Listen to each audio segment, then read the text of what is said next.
the least.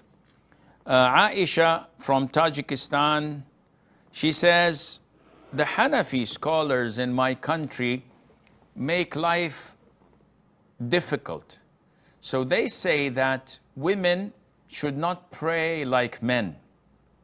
First of all, we advise such scholars and students of knowledge to lower their gaze and not to look at women. How do you know that they're not praying properly? By you're looking at them.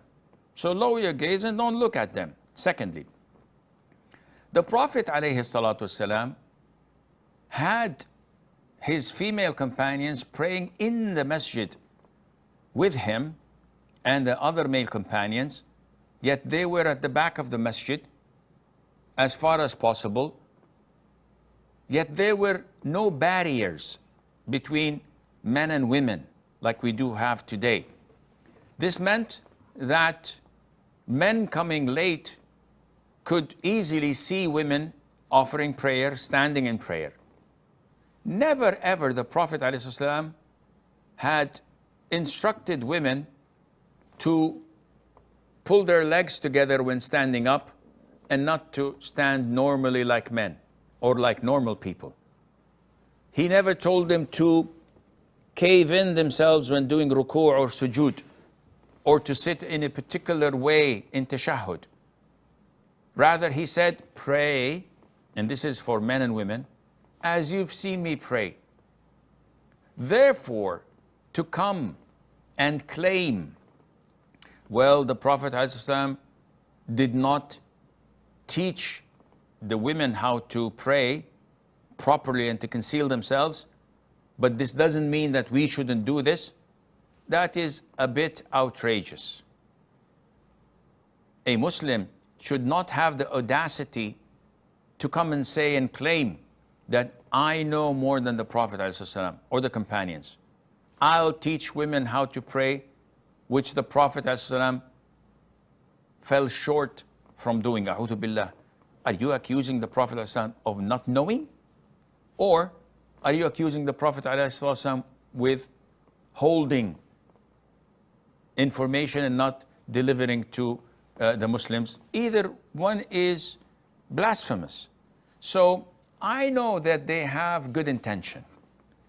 Good intention is not always recommended or approved. The son of Abdullah ibn Umar, and I believe his name was Bilal, once heard his father narrating a hadith. And his father said, the Prophet said, alayhi salatu wassalam, do not prevent women from attending the prayers in the masjid. Bilal, out of jealousy, being a hot-blooded Muslim, said, we will prevent them from attending the masjid. Because he had seen the abuse that some women made when they went to the masjid wearing flirtatious clothes and putting perfumes and defying the other instruction of the Prophet ﷺ. So he said this out of what he thought of as a goodwill gesture to protect women folk, to protect the society, not realizing that he's objecting and defying the instruction of the Prophet ﷺ. And this, there's no justification for that, no matter how good intention you had. Abdullah ibn Umar, when he heard this objection and defiance from his son to the instruction of the Prophet ﷺ not to prevent them, he cursed him and said bad things to him. The narrator of the hadith said, I've never heard Abdullah ibn Umar, may Allah be pleased with him, ever speak such words. And he kept on yelling at his son, I'm telling you, the Prophet says something and you say, no, we will do against it. Go and leave, for wallahi, I will never speak to you again.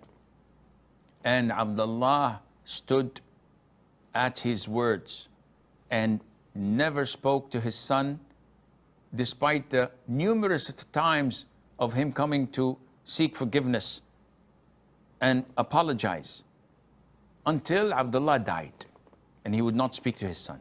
So when we come to these scholars and what they have come up with their good intention, we may say, okay, may Allah reward you, but this is inapplicable in Islam. We follow the Quran and the Sunnah with the understanding of the three favorite generations, and what you're bringing, it does not fall under any of those, and Allah knows best.